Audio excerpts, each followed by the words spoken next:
히브리서 7장 20절 말씀에서 28절 말씀까지 우리 다 함께 이 말씀을 합독하실 때 성령께서 개개인에게 말씀하시는 세미한 음성을 들으실 수 있는 저와 여러분 되시기를 바랍니다. 또 예수께서 제사장이 되신 것은 맹세 없이 된 것이 아니니 그들은 맹세 없이 제사장이 되었으되 오직 예수는 자기에게 말씀하신 이로 말미암아 맹세로 되신 것이라. 주께서 맹세하시고 뉘우치지 아니하시리니 내가 영원히 제사장이라 하셨도다. 이와 같이 예수는 더 좋은 언약의 보증이 되셨느니라. 제사장 된 그들의 수요가 많은 것은 죽음으로 말미암아 항상 잊지 못함이로되 예수는 영원히 계심으로 그 제사장 직분도 갈리지 아니하느니라. 그러므로 자기를 힘입어 하나님께 나아가는 자들을 온전히 구원하실 수 있으니 이는 그가 항상 살아계셔서 그들을 위하여 간구하심이라. 이러한 대제사장은 우리에게 합당하니 거룩하고 악이 없고 더러움이 없고 죄인에게서 떠나 계시고 하늘보다 높이 되심이라. 그는 저 대제사장들이 먼저 자기 죄를 위하여 다음에 백성의 죄를 위하여 날마다 제사 드리는 것과 같이 할 필요가 없으니 이는 그가 단번에 자기를 드려 이루셨습니다. 율법은 약점을 가진 사람들을 제사장으로 세웠거니와 율법 위에 하신 맹세의 말씀은 영원히 온전하게 되신 아들을 세우셨느니라. 아멘. 할렐루야. 말씀이 참 어려워요. 그죠? 말씀이 참 어렵습니다. 이해가 되시는 분들은 큰 정말 은혜가 아닐 수가 없습니다. 그래서 사실은 이 히브리서가 굉장히 성경에서 해석하기가 난해한 그런 부분들이 많이 있기 때문에 여러분들이 아무래도 이제 성경을 많이 연구하고 또 준비한 그러한 주석가들, 그 다음에 목회자들을 통해서 여러분들이 조언을 여러분이 잘 경청해서 들으시면 이 오늘 본문 말씀이 왜 이렇게 그 대제사장직에 대해서 이렇게 집착하는 제사장직에 대해서 이렇게 집착하기까지 이렇게 설명을 장황하게 이렇게 우리에게 여러 장에 걸쳐서 우리에게 하고 있는가, 그 이유를 우리는 분명히 본문을 통해서 알 수가 있는 것이죠. 그러니까 얼마나 지금 이 이스라엘 지금 그 백성들 가운데, 그러니까 유대인 수신자들이 지금 흘러 떠내려가는 원인 가운데 하나가 지금 그들이 율법과 제사의 법을 따라서 완전한 것으로 생각했던 그 제사장들이 지금도 살아있다는 거예요. 그죠? 그 제사제도가, 그죠? 그래서 그 제사장들이 여전히 살아있는, 그리고 그들은 우리와 달리 전혀 뭘 받지 않는다? 고난을 받지 않는, 핍박을 받지 않는다는 거예요.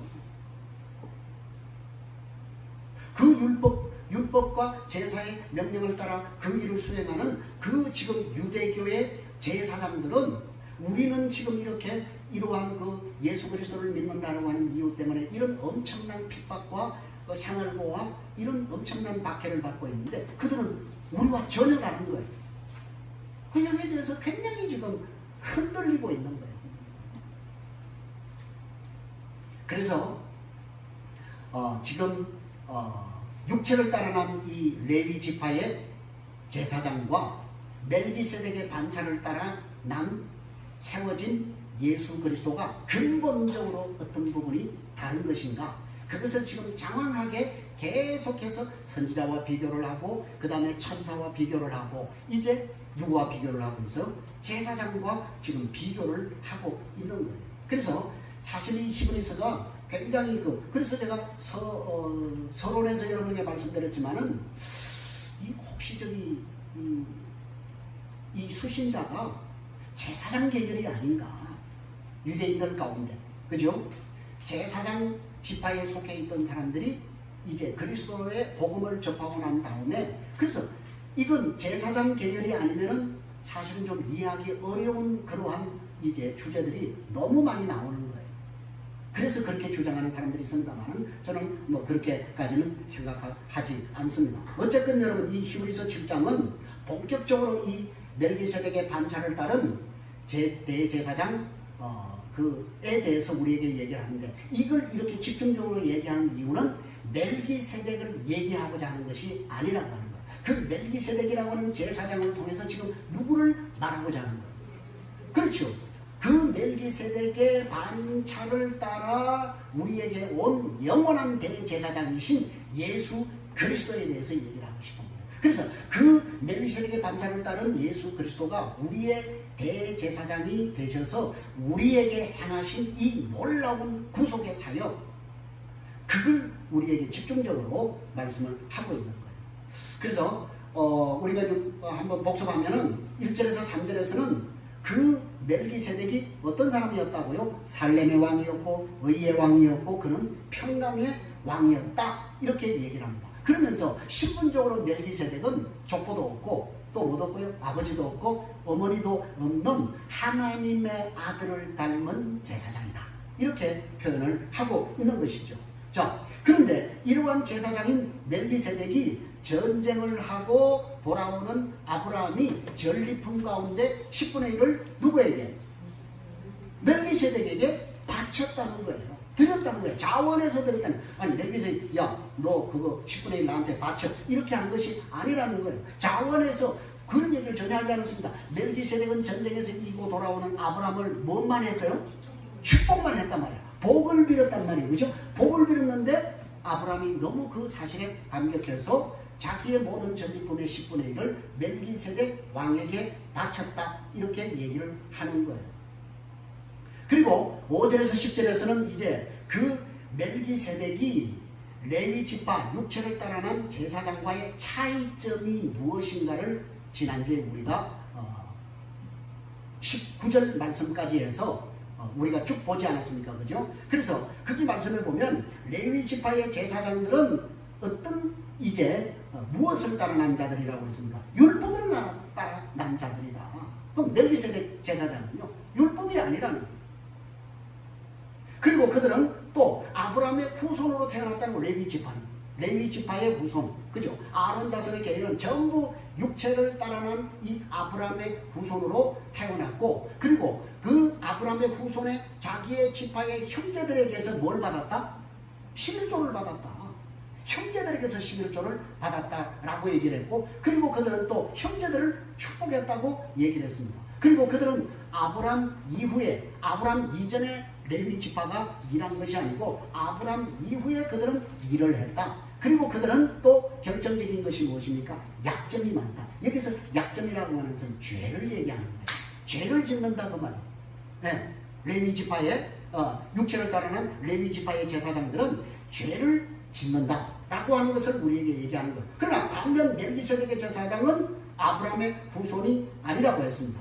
그렇기 때문에 그는 아브라함에게서 11조를 받았고 아브라함을 축복했고, 그는 아브라함 이전에 존재했던 사람이라고 하는 것을 우리에게 얘기를 하면서 그는 또 약점이 없다. 한마디로 뭐예요? 죄가 없는 사람이라고 그렇게 소개를 하고 있는 거예요. 그리고 이제 우리가 지난주에 보았던 게 이제 11절 이하에서 보았던 게 뭡니까? 그 멜기세덱의 반차를 따른 예수 그리스도가 어떤 분인가를 집중적으로 우리에게 얘기를 하고 있는 거예요. 그래서 예수님은 레위 지파가 아닌 어느 지파? 유다 지파였다. 그래서 유다 지파에 대해서 하나님이 무슨 제사장에 관해서 말한 적이 있다 없다? 전혀 없다고 그렇게 얘기를 하고 있는 거예요. 14절에서. 그죠? 그래서 예수님은 레위 지파가 아닌 유다 지파에서 나온, 다른 반열에서 나온 이 사실을 우리에게 언급하면서 레위 지파가 아니고 다른 지파에서 제사장이 나왔다라고 하는 것은 뭐가 바뀐다는 것을 얘기한다고요? 제사장의 직분이 바뀐다고 하는 사실을 성경이 우리에게 그것을 증언해 주고 있다고 16절에서 얘기를 하고 있는 거예요. 그래서 예수님은 그 레위 지파에 따른 육신의 계명을 따라 난 제사장이 아니라 무엇을 따라서? 생명의 능력을 따라서 난 제사장이다 라고 하는 사실을 얘기를 하고 있는 거예요. 그래서 이 16절을 다른 말로 바꿔서 얘기하면 네가 영원히 멜기세덱의 반차를 따른 제사장이 되겠다라고 하는 이 말씀이 어디에서 인용이 된 거냐면은 시편 110편 4절 말씀을 인용을 한 거예요. 그러니까 예수님이 멜기세덱의 반열에 들게 된 제사장이 되었다라고 하는 것은 예수님은 육체의 그 율법을 따라서 난 제사장이 아니라 약속, 언약을 따라서 난 제사장이라고 하는 사실을 성경이 우리에게 잘 증언을 해주고 있는 거예요. 그러니까 여러분, 오늘 우리가 예수님이 육체를 따르는 레위 지파의 제사장이 아니라 멜기세덱의 반차를 따른 생명의 능력으로 온 하나님의 아들이신 제사장으로 우리에게 왔다는 그 사실은 우리에게 있어서 몇 가지 중요한 사실을 보여주고 있는 거예요. 여러분, 예수님이 우리에게 있어서 영원한 대제사장이 된다라고 하는 것은 무엇을 따라서 우리에게 된 것이라고요? 육체를 따라 된 것이 아니고 약속에 따라서, 언약을 따라서 우리에게 주어진 것이다. 다른 말로 하면 계약에 따른 것이라고 그렇게 얘기를 하는 거예요. 반면에 다른 제사장들은요, 언약에 따른 것이 아니라고 성경이 분명히 우리에게 증언을 하고 있는 거예요. 자, 오늘 본문 우리가 20절 21절을 한번 다시 읽겠습니다. 시작. 예수께서 제사장이 되신 것은 맹세 없이 된 것이 아니니 그들은 맹세 없이 제사장이 되었으되 오직 예수는 자기에게 말씀하신 이로 말미암아 맹세로 되신 것이라. 주께서 맹세하시고 뉘우치지 아니하시리니 네가 영원히 제사장이라 하셨도다. 아멘. 여기 보니까 예수님은 하나님이 예수님을 향해서 뭐라고 말씀하셨다고요? 네가 영원히 뭐가 되라? 제사장이 되라 라고 그렇게 명령해서 받으신 직분이다 라고 하는 사실을 지금 성경이 우리에게 얘기를 하고 있는 거예요. 자, 이 말씀의 배경은요, 창세기 22장으로 가야 돼요. 창세기 22장 16절 말씀에 보면 아브라함이 하나님께서 백세에 난 아들 이삭을 하나님께 번제로 바치라고 얘기합니다. 자, 그때 아브라함이 순종했습니다. 그죠? 아니, 못 드립니다. 이렇게 하지 않고 순종해서 그 아들을 모리아산에서 바치려고 했을 때, 그죠? 하나님께서 그 이삭을 죽이는 것을 중지시키고 하나님께서 한 숯불에 걸린 순양을 대체 제물로 하나님께 바치게 하면서 하나님께서 그때 뭐라고 말씀합니까? 내가 나를 가리켜 맹세하노니, 이렇게 해요. 자, 하나님이 자기를 가리켜서 뭐 하셨다고요? 맹세하셨다, 계약을 하셨다 그 말이에요. 약속을 하셨다 그 말이에요. 뭐라고요? 아브라함이 뭐라고요? 네 후손을, 네가 내 말씀을 따라 순종했으니. 자, 이 말이 굉장히 중요합니다. 네가 내 명령을 따라 순종하였으니 네 후손이 뭐가 같이 되리라?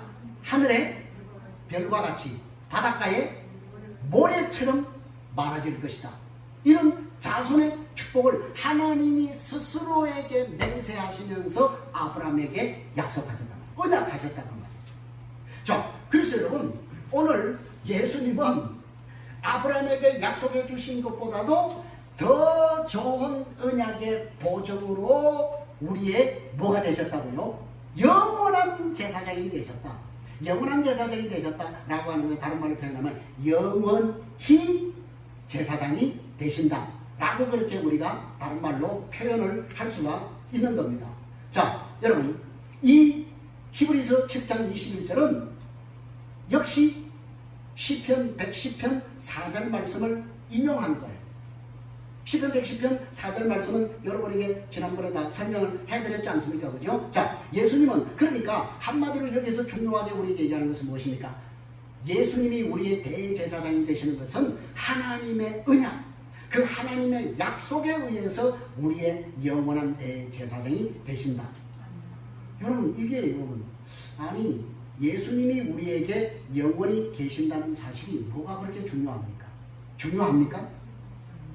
예수님이 잠깐 오셨다가 그냥 가시는 분이 아니라 영원히 우리와 함께 계시는 제사장이다. 이게 뭐가 그렇게 중요하냐고. 그래서 지금 여기서 비교하잖아요. 자, 봐라. 레위 지파를 따르는, 육체를 따르는 제사장들은 수요가 많다 적다? 왜 많을 수밖에 없다고요? 영원하지 않기 때문에. 유한하기 때문에. 그래서 그들은 뭐예요? 그 당시에는 60, 70 이렇게 해서 다 죽었잖아요. 그죠? 그러니까 제사장직을 내가 맡았어도 70이 되면 어떻게 되는 거예요? 죽는 거예요. 그러면 또다시 다른 제사장을 또 세워야 되는 거예요. 그죠? 그래서 육체를 따르는 제사장은 영원하지 않다는 거예요. 그런데 여러분, 우리의 대제사장 되시는 예수 그리스도는 어떤 분이라고요? 영원한 제사장이라는 거예요. 여러분 보세요.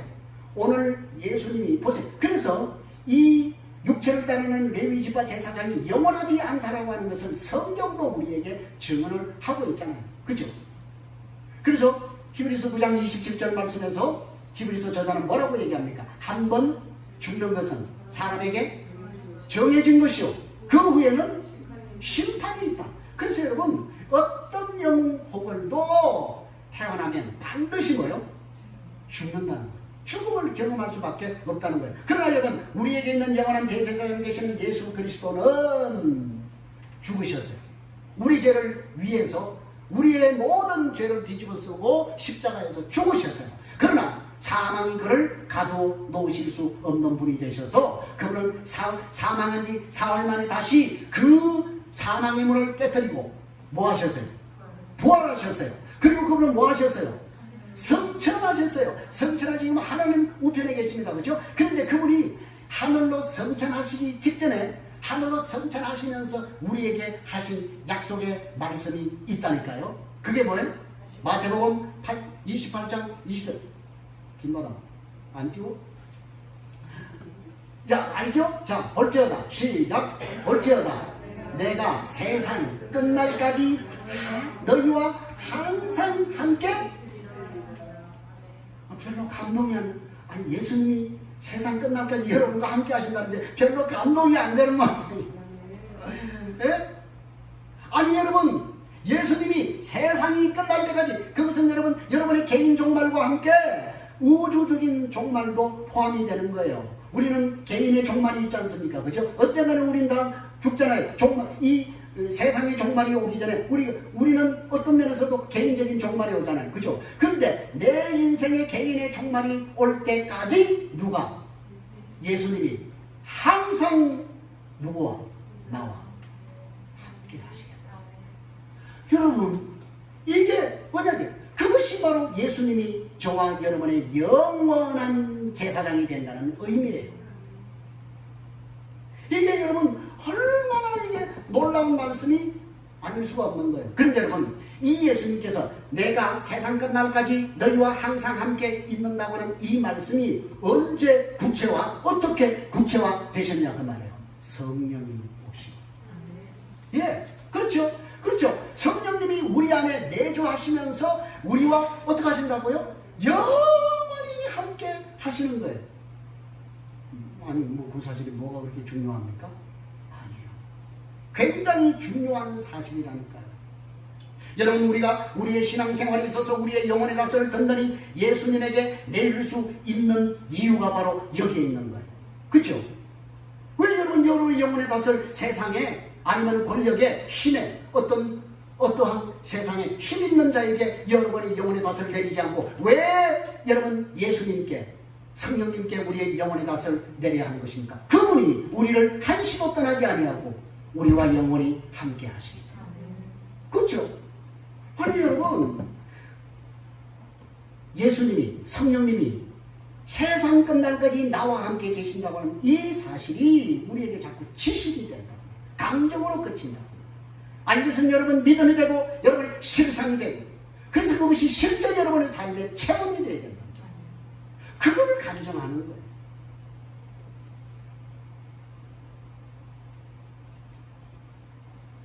여러분, 하나님은 사람이 아닙니다. 그래서 그분은 뭘 하지 않는다고요? 거짓말을 하지 않습니다. 시근하지 않는다. 그렇죠? 인생이 아니시기 때문에 시근하지 않는다고요. 그래서 하신 말씀을 뭐 하신다고요? 반드시 실행하고 지키시고. 예, 그렇죠? 자, 그럼 여러분, 그래서 그분은 절대 주님 손안에 들어온 하나님의 자녀들을 고아와 과부같이 버려두시지 않는다는 거예요. 그래서 항상 그분은 우리에게 오셔서 우리를 안으시고 우리를 보듬어 주시고 우리를 위로해 주시는 분이라고 하는 거예요. 그러니까 우리 성도들이 예수님이 언제나 나와 함께 하신다는 사실을 올바르게 알고 믿는 것이 너무나 중요하다는 거예요. 많은 사람들이 신앙생활을 자꾸 감정으로 하는 거예요. 예? 감정으로. 여러분, 신앙생활은 감정이 아니에요. 우리의 신앙의 반석은 뭐예요? 말씀이에요. 말씀.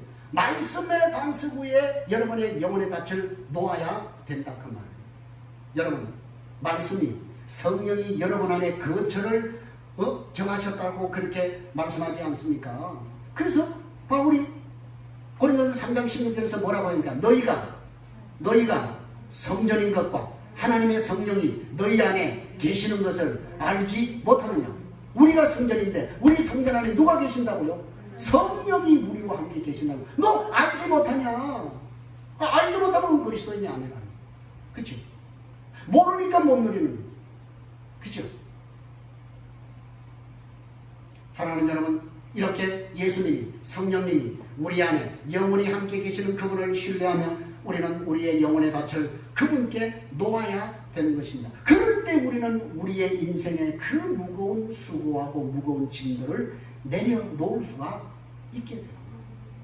다음으로 우리가 생각할 것은 예수 그리스도께서 우리의 영원한 대제사장이 되셔서 우리와 늘 함께 영원히 함께 하실 뿐만 아니라 그분이 우리를 위해서 중보하신다는 거예요. 간구하신다는 거예요. 기도하신다는 거예요.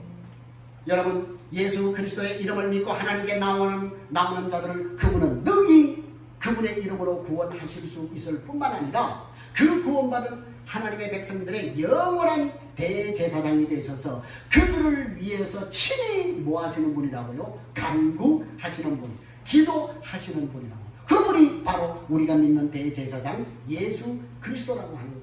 여러분, 우리가 여기서 우리의 구원이 온전하게 예수 그리스도를 통해서만 이루어질 수 있다는 사실을 여러분은 정리할 필요가 있는 거예요. 그러니까 여러분, 우리 기독교가요 외톨이가 될 수밖에 없어요. 세상의 모든 여타 종교와 우리가 하나가 될 수 없는 근본적인 이유가 바로 여기에 있는 거예요. 세상의 그 어떤 종교보다도 우리 기독교가 정말 왕따가 될 수밖에 없는 이유는 바로 이 한 가지라고 합니다. 영원한 구원자는 한 분밖에 없다. 이게 우리 기독교예요. 그래서 우리는 다른 타 종교와 타협할 수가 없는 거예요. 공유할 수 없는 거예요. 그래서 어떻게 보면 이기적인 종교라고 할 수밖에 없어요. 어쩔 수 없어요. 왜요? 진리가 그것을 우리에게 그렇게 정언하고 있으니까요. 원래 그런 건 타협할 수가 없어요. 무슨 우리가 환경을 좀 좋게 하자. 그렇게 해서 종교 협의체를 해서 서로 상생하고 우리가 돕고 하는 거. 그런 건 얼마든지 우리가 할 수 있어요. 그러나 구원의 문제에 있어서 석가를 통해서 구원이 있다? 우리가 그걸 뭘 할 수 있어요? 타협할 수 있어요? 정신나간 진보학자들이 그렇게 얘기하잖아요. 돼지피나 예수피나 똑같다고. 이런 사람이 신학교에서 신학생들을 가르치고 있습니다. 거기에서 배운 신학생들이 무슨 예수 그리스도의 유일성을, 구원의 유일성을 성도들에게 가르칠 수 있겠냐. 분명히 사도행전 4장 12절에서는 우리에게 이렇게 얘기합니다. 뭐라고? 천하인간의 구원을 얻을 만한 다른 이름을 우리에게 주신 적이 없다. 천하인간의 구원을 얻을 만한 다른 이름은 없다. 누구밖에 없다고? 예수 그리스도를. 그래서 내가 길이요 진리요 생명이니 나로 말미암지 않고는 아버지께로 올 자가 있다 없다? 없다. 예수님만이 길이요, 예수님만이 진리요, 예수님만이 생명이라고 하는 거예요. 어쩔 수 없어요. 아무리 여러분 선한 얘기를 해보세요. 아무리 착한 양심을 가지고 여러분 사실요 우리 그리스도인들보다도요 어떤 부분에 있어서는요 예수 안 믿는 사람들이요 더 양심적인 사람들이 많습니다. 안 그래요? 여러분 인정 안 하세요? 여러분이 다 뭐 비양심적이라는 얘기가 아닙니다. 그런 사람들이 많아요. 그런 사람들은 왜냐하면 뭐 윤회선을 믿고 막 이런 사람들은요, 내가 다음 생에 뭐로 태어나야 되기 때문에. 그렇죠. 인간으로 태어나야 내가 그냥 다른 사람에게 보시도 하고 막 이렇게 해서 좋은 일 많이 해야 다음 생에 내가 뭘로 태어난다? 좋은 그런 환경 이런 걸 가진 사람으로 태어난다. 아니면 내가 못된 짓 하면 나중에 내가 그냥 개로 태어날 수도 있고 그냥 소로 태어날 수도 있고 쭉 떨어지면 이런 얘기하니까 착할 수밖에, 선할 수밖에. 그러나 여러분, 아무리 우리가 선한 행위를 하고 착한 양심을 가지고 산다 해도 우리가 예수 그리스도를 믿지 않는다면 그 사람이 결코 무엇이 이룰 수 없다고요. 구원에 이룰 수가 없다는 거예요. 그리고 여러분, 그 예수의 이름을 힘입어 하나님께 나아가는 자들을, 여러분, 예수님이 우리를 구원만 하실 것이 아니라, 구원하신 것만 아니라 우리를 구원하시고 이제 우리의 그 연약함을 인하여서 우리를 위하여 대신 뭐 하신다고요? 기도하신다. 할렐루야. 얼마나 여러분 감사합니까? 그러니 여러분, 이러한 말씀들이 우리가 기도할 때마다 누구의 이름으로 기도를 한다? 예수님의 이름으로 기도하는 이유가 바로 여기에 있는 거예요. 그래서 그분은 우리의 필요를 돌보시고 우리의 요청을 성부 하나님께 올려드리는 그런 분이라고 하는 것이죠. 여러분, 구약의 제사장들은 모든 백성들의 죄를 사해 주실 것을 하나님께 호소하기 위해서 1년에 한 차례씩 하나님 앞에 나갔습니다. 그죠? 그리고 그는 1년에 한 번 드리는 그 대속죄일의 제사뿐만 아니라 제사장들은 매일매일 하나님 앞에 가서 무슨 제사를 드렸어요? 희생제사를 매번 제사를, 매일매일 제사를 드렸다고 말해요. 그런데 여러분, 예수님은요, 그게 레위 지파를 따른 제사장의 한계라고 말해요. 그런데 여러분, 우리의 대제사장 되시는 멜기세덱의 방찬을 따른 대제사장 되시는 예수님은 어떻게 하셨다고요? 매일 속죄를 드리는 그 제사를 드릴 필요가 없는 거예요. 왜요? 그분이 어떻게 하셨기 때문에. 우리 죄를 위해서 어떻게 하셨다고요? 27절 말씀 한번 보십시다. 27절 다같이 시작. 그는 저 대제사장들이 먼저 자기 죄를 위하고 다음에 백성의 죄를 위하여 날마다 제사 드리는 것과 같이 할 필요가 없으니 왜? 아멘. 예. 제사장들은요, 매일 제사를 드려야 돼요. 그죠? 약점을 가지고 있는 거예요. 죄를 지었기 때문에. 그죠? 그런데 예수는 그럴 필요가 없다는 거예요. 그래서 우리 모든 인류의 죄를 다 한 몸에 지시고 영단번, 단 한 번으로 십자가의 대속의 제물이 되심으로 우리의 과거, 현재, 미래의 모든 죄까지 다 속죄하셨습니다. 속죄 제물이 되셨습니다. 그래서 다시 제사 드릴 필요가 없다. 그래서 그분은 영원히 우리의 대제사장이 되신다라고 말씀을 하고 있는 거예요. 그래서 여러분, 그 우리의 대제사장 되시는 예수님은요, 육체를 입고 이 땅에 오셔서 우리의 연약함을 동정, 체휼하시고, 그죠? 우리의 작은 신음도 외면하지 않으시고 응답하시는 분이라고 해서 우리가 마지막으로 드릴 찬양이 우리가 주만 바라볼지라고 하는 찬양, 우리가 얼마나 많이 불렀습니까? 하나님이여 사랑의 눈으로 우리를 바라보시고, 그죠? 하나님이여 우리를 보시는데 그냥 째려, 꼴차 이렇게 그냥 이렇게 막 까지는 눈을 떠고 그냥 옛날에 결혼식에서 어떤 분이 사위를 향해서 이렇게 레이저 이렇게 막 이렇게 쏘는 그런 참 모습을 봤는데, 예수님이 절대 우리를 그렇게 보시지 않는다는 거예요. 어떤 눈으로 우리를 보신다고요? 사랑의 눈으로. 얼마나 그냥 예뻐가지고, 그렇죠? 우리 남편이 그냥 자녀들을 볼 때 그냥 예뻐가지고 그냥 이렇게 사랑의 눈으로 보고 있어요. 목사님 그냥 성이나 자녀를 볼 때 그냥 사랑스러워가지고 그냥 이거 어떻게 깨물을까 그냥 이런 눈으로 이렇게 보는 것처럼 그렇게 예수님이 우리를 보신다. 아니 여러분, 그것뿐입니까? 우리의 작은 신음에도 무엇인가? 할렐루야. 그분이 우리의 대제사장 되시는 예수님이라고 하는 거예요. 그래서 우리는 어느 곳에 있든지 누구만 바라보라? 주만 바라보라. 우리의 대제사장 되시는 주만 바라보라고 하지 않습니까?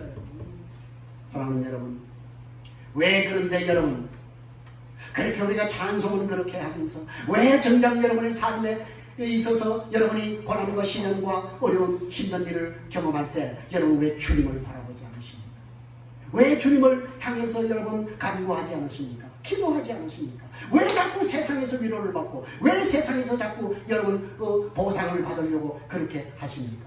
여러분 세상의 위로와 격려가 여러분에게 얼마나 여러분 삶을 진보시켰습니까? 여러분 세상의 위로와 격려가 그 격려로 인해서 여러분의 삶이 좀 나아지셨습니까? 그럴 수 있습니다. 그렇죠.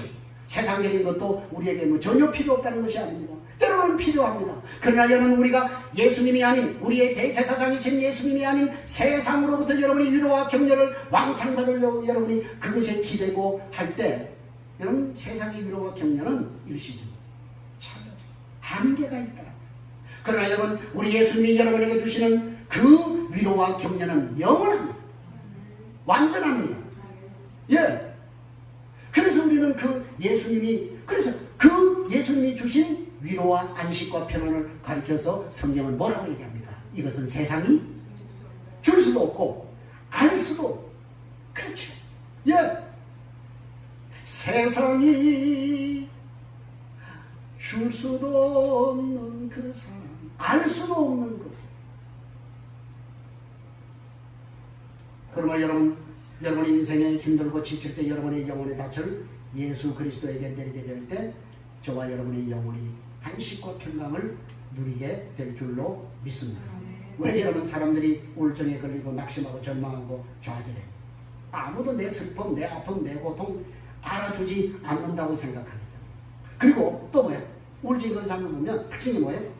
내가 제일 힘들다. 내가 제일 고통스러워. 내가 제일 불행한 사람이다. 그러니까 아무도 나를 사랑하지 않는다. 여러분 불신자들은 그렇게 생각하는 것이 그건 맞는 거예요. 그렇죠? 때로는 여러분 남편도 그 사람을 무시할 수 있어요. 자식도 그 사람을 무시할 수 있다니까요. 그러면 그리스도인은 틀려요.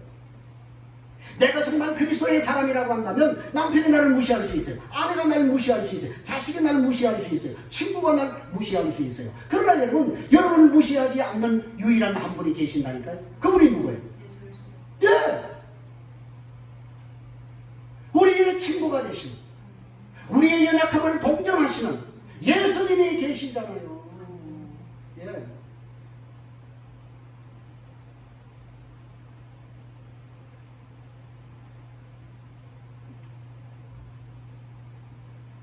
그런 면에서 여러분 예수님이 우리의 대제사장이 되셔서 우리의 영원한 대제사장이 되셔서 그분이 이제 승천하셔서 하나님의 우편에 앉아 계시면서 그냥 매일 노시는 것이 아니라 뭘 하신다고요?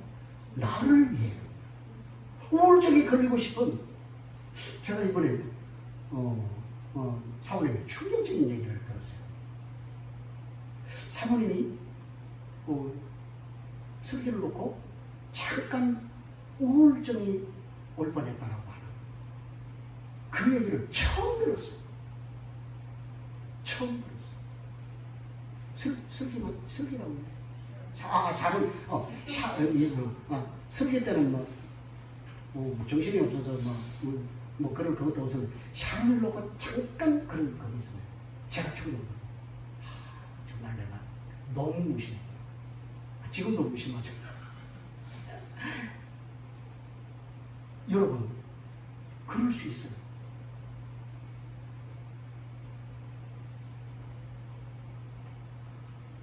근데 여러분 중요한 사실은 오늘 예수님께서 우리의 대제사장이 되셔서 하나님 우편에 앉아 계시면서 우리를 위해서 친히 간구하신다.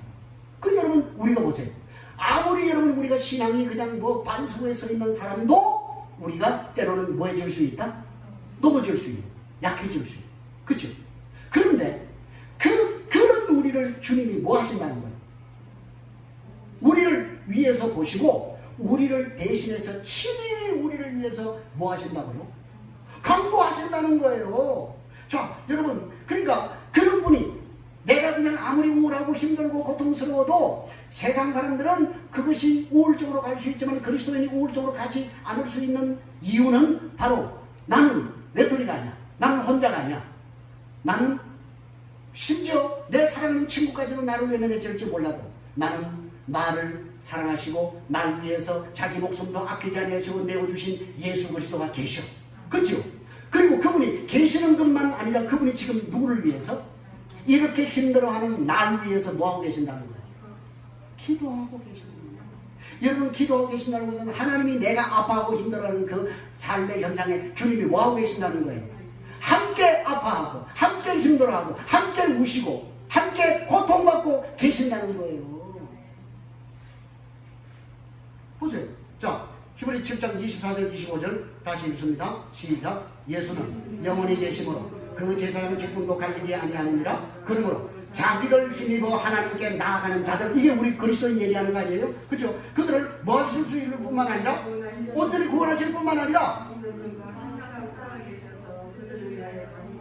아멘. 여러분 보세요. 살아계셔서 항상이라고 얘기해요. 항상 살아계셔서 우리를 위해서 뭐 하신다고요? 그럼 여러분 놀랍게도 예수님만 그렇게 하십니다. 누구도요? 성령님도 지금 우리를 위해서 그렇게 말할 수 없는 탄식으로 기도하고 계십니다. 볼까요? 자, 로마서 8장 26절입니다. 시작. 이와 같이 성령도 도우시나니 우리는 마땅히 기도할 바를 알지 못하는. 보세요. 여러분, 힘들고 고통스러울 때 기도 나와야 안 나와요? 안 나오잖아요. 기도할 힘조차 없는 그런 시련을 우리 겪게 되잖아요. 그죠? 그걸 누가 안다는 거예요? 성령이 안다는 거예요. 계속 시작. 오직 성령이 말할 수 없는 탄식으로 우리를 위하여 친히 간구하시느니라. 마음을 살피시는 이가 성령의 생각을 하시나니 이는 성령이 하나님의 뜻대로 성도를 위하여 간구하시니라. 우리가 알거니와 하나님을 사랑하는 자고 그의 뜻대로 부르심을 입은 자들에게는 모든 것이 합력하여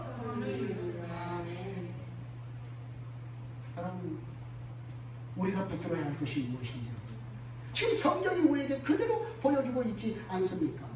이렇게 여러분, 성령님도 연약해서 우리가 할 수 없는 그것을 대신해서 말할 수 없는 탄식으로 우리를 위해서 기도하고 계신 그 예수님과 성령님 때문에 우리의 영혼이 그분에게 영혼의 닻을 내린 사람마다 그분을 인하여서 안식과 평강을 누릴 수 있게 되는 거예요.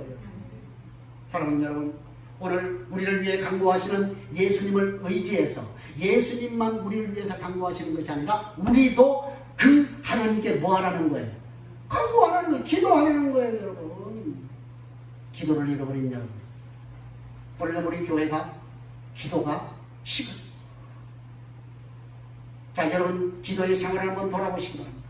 내가 과연 하루의 삶 가운데 하나님께 간구하는 시간, 기도하는 시간이 과연 몇 분인가? 그죠? 아니, 시간도 얘기 안 하겠어요 지금. 예? 여러분이 눈빛이 그렇게 그걸 얘기하는 거예요. 예? 내가 지금 하루에 뭐 1시간 기도하는 2시간 이게 아니고 몇 분 기도하는가, 그거 가지고 지금 우리는 기도한다고 생각합니다. 아닙니다. 기도가 아닙니다. 요식입니다.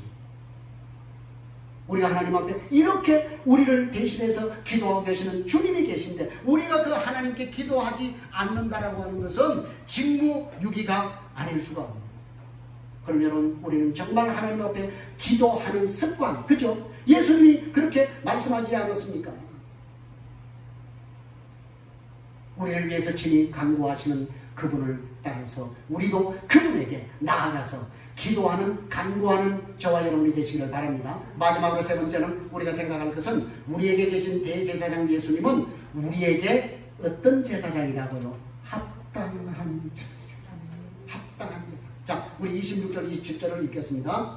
이러한 대제사장은 우리에게 합당하니 거룩하고 악이 없고 더러움이 없고 죄인에게서 떠나 계시고 하늘보다 높이 되심이라.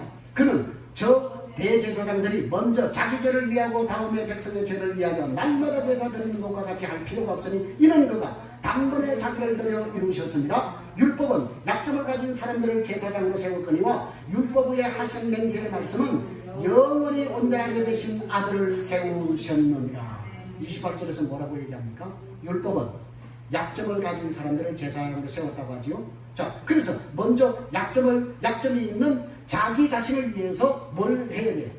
속죄제사를 드려야 되잖아요. 그 다음에 백성들의 죄를 위해서 날마다 제사를 드려야 된다 라고 얘기합니다. 그런데 여러분, 반대로 맹세의 말씀, 즉 영원한 대제사장에 대한 약속의 말씀은 영원히 온전하게 되신 아들 예수 그리스도를 세웠다고 얘기를 하고 있는 거예요. 그러면서 이 약속에 따라서, 맹세에 따라서 우리에게 세워진 대제사장이 우리에게 합당한 이유를 세 가지로 설명을 하고 있는 거예요. 첫째는 그분은 왜 우리에게 합당한 제사장이라고? 그분은 뭐 하신 분이기 때문에? 거룩하신 분이에요. 거룩하신 분이라고. 여러분, 여기 거룩하다라고 하는 얘기는 뭐예요? 거룩하다는 얘기는 뭐예요? 거룩하다는 얘기는 그분은 죄를 알지 못하는 분이에요. 우리와는 너무 상반된 분 아니에요. 우리는 죄를 너무 잘 알잖아요.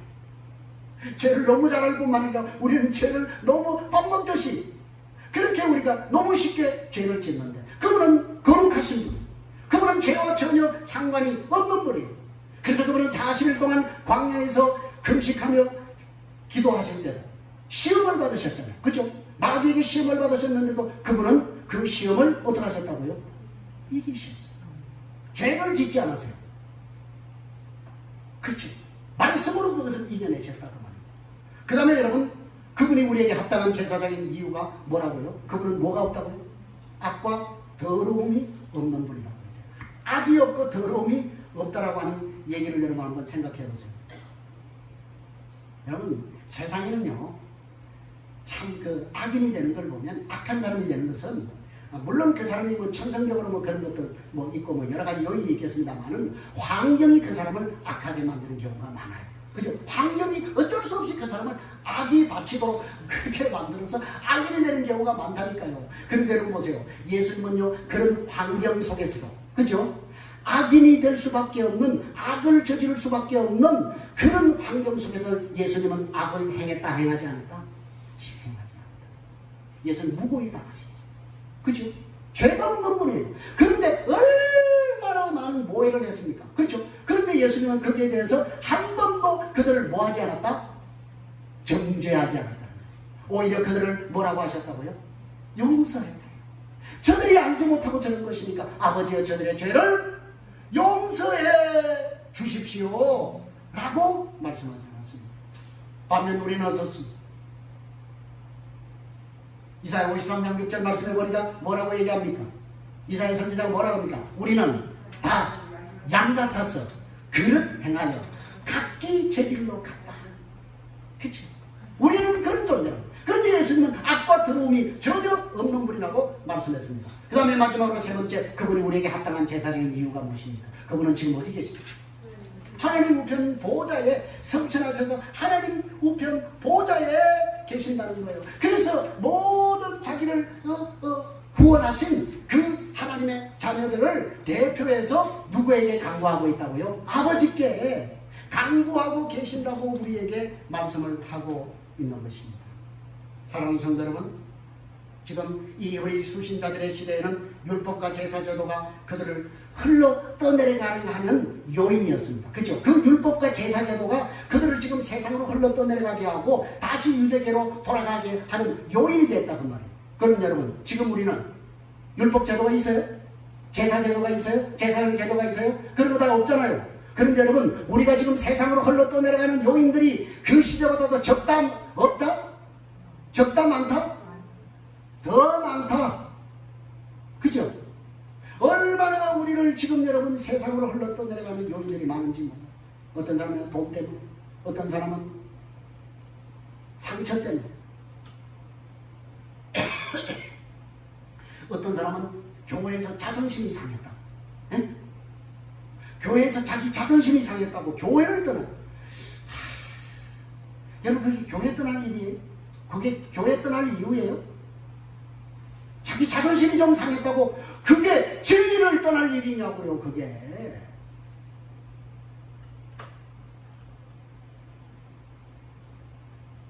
사랑하는 성도 여러분, 여러분 지금 무슨 요인 때문에 흘러떠내려가고 계십니까? 그걸 여러분이 생각하십시오. 나의 가장 취약한 점이 무엇입니까? 그게 물질인가? 아니면 환경인가? 아니면 내가 어떤 요인 때문에 지금 주님께 내 영혼의 닻을 온전히 내지 못하고 내리지 못하고 흘러 떠내려가고 있는가. 그걸 여러분이 보셔야 된다라고 하는 거예요. 여러분, 우리 성도에게 고난이라고 하는 것은 여러분 어떤 의미에서 그것은, 그래서 보세요. 정말 그 고난에 대해서 바르게 해석한 우리 믿음의 선배들이 뭐라고 했습니까? 고난은 변장된, 위장된 하나님의 축복이다 라고까지 그렇게 말씀하지 않았습니까? 여러분, 성도에게 고난은 우리를 정금같이 나오게 하기 위한 하나님의 훈련의 광야를 의미하고 있는 것입니다. 그러니까 여러분, 그것이, 그 고난이라고 하는 것이 그리스도의 부재를 선언할 이유가 되어서는 안 된다라고 하는 거예요. 그렇기 때문에 여러분, 여러분의 상황 때문에, 환경 때문에 여러분이 그리스도를 땅에 쏟아버려서는 안 되는 거예요. 그건 어리석은 행동이 아닐 수가 없는 거예요. 하나님은요, 절대 여러분을 조건을 보고 사랑하신 적이 단 한 번도 없다니까요. 여러분, 기억하십시오. 나의 실패가 신앙과 인생의 실패가 아니라는 거예요. 하나님은요, 실패하지 않는 분이시고 실수하지 않는 분이세요. 그런 의미에서 볼 때 우리는 오히려 우리의 실패가 하나님의 뭐가 될 수 있다고요? 성공이 될 수 있다. 예! 절대로 여러분 기억하십시오. 하나님은 우리 한 사람 한 사람을 향한 계획을 다 가지고 계십니다.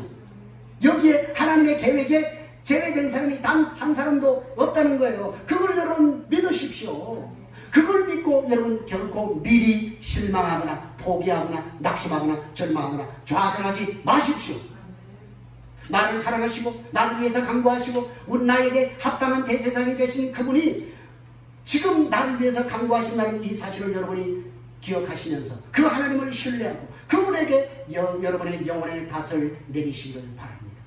그리고 오늘 이 약속의 말씀을 붙드시기 바랍니다. 마지막으로 우리 성경 빌립보서 1장 6절 말씀을 읽고 마치겠습니다. 우리 다같이 힘차게 선포하겠습니다. 시작. 너희 안에서 착한 일을 시작하신 이가 그리스도 예수의 날까지 이루실 줄을 우리는 아멘. 사랑하는 성도 여러분 속에 착한 일을 시작하신 그 하나님이 반드시 여러분 한 사람 한 사람을 완전한 가운데 인도하여 주실 줄로 믿습니다. 기도하겠습니다. 그러하신 아버지 하나님, 오늘 우리의